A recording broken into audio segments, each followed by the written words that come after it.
सभी जानते हैं, साइंटिस्ट भी कहते हैं, डॉक्टर भी कहते हैं कि जीवन में जल और अग्नि, इन दोनों का बहुत महत्व है।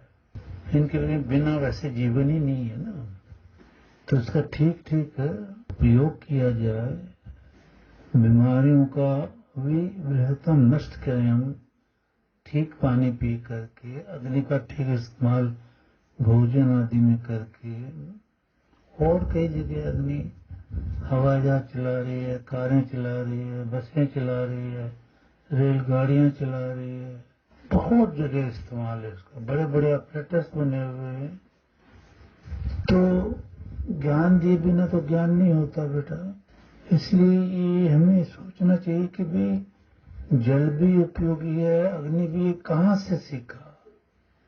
फिर आपको पता चलेगा एक फंडामेंटल लॉ कि ज्ञान दिए बिना ज्ञान नहीं मिलता।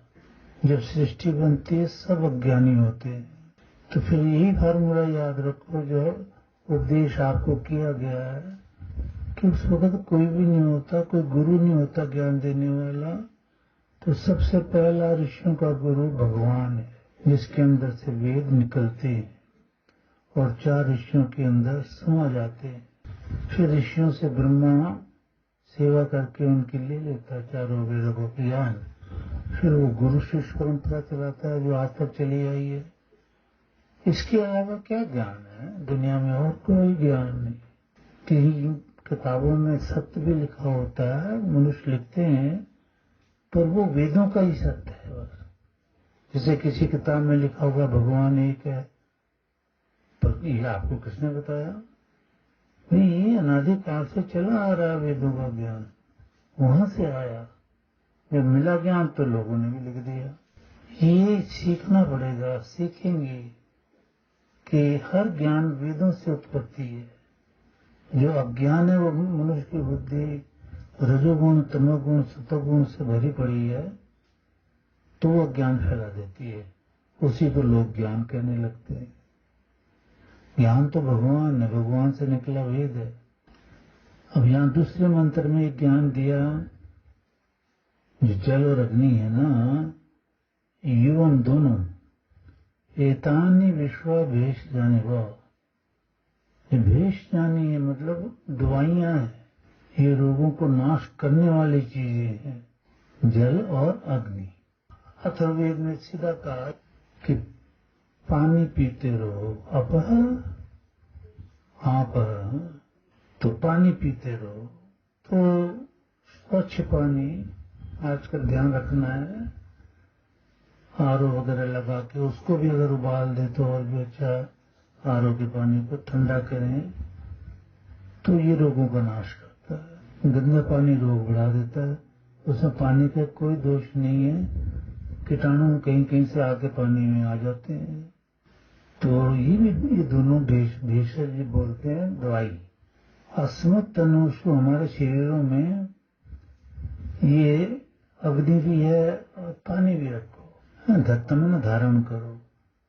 यानी अग्नि को भी, जठर अग्नि को ठीक रखो कि वो ऊपर नीचे ना हो जाए। कम हो जाएगी तो डेथ हो जाएगी, बहुत ऊपर हो जाएगी तो बीपी भी हो सकता है। जैसी है वैसी ही रहे।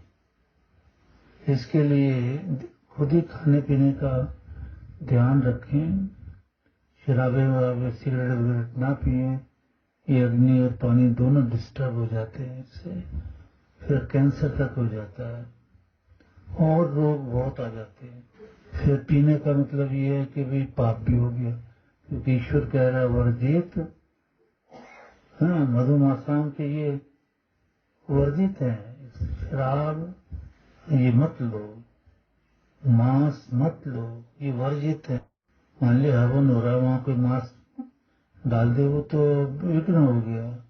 ऐसे हम अपने पेट पे शराब और मांस डालेंगे तो हम तो अपवित्र गिने जाएंगे, हमें अधिकार नहीं होगा हवन करने का। इससे दूर रहें, ये ईश्वर ज्ञान दे रहा है। इसमें पाप जो हम कर देते हैं उसको यज्ञ के द्वारा, हमारे अंदर बहुत पाप आ गए पिछले जन्मों के, इस जन्मों के कोई ज्ञान नहीं है, वेद बोल रहा है ना पाप मत करो। अब हम वेद नहीं सुनेंगे तो हमारे को कैसे समझ में आएगा कि पाप से परे हो जाओ है? तो ये जो पाप है और कष्ट है, अस्मत् मुंचतम, हमें इससे अलग करो प्रभु, है ना। ये बुरे कर्म, पाप, कष्ट, हम सुख पूर्वक जीवन व्यतीत करें, इसके लिए हमें वेदों का सहारा, गुरु का सहारा चाहिए।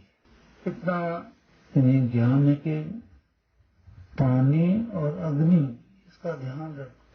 साइंटिस्ट लोग और भी मैकेनिक इसका इस्तेमाल जहाज चलाने में करते, मोटरसाइकिल में पानी भी अग्नि भी, कार में भी पानी और अग्नि, तो कितना महत्व है ये।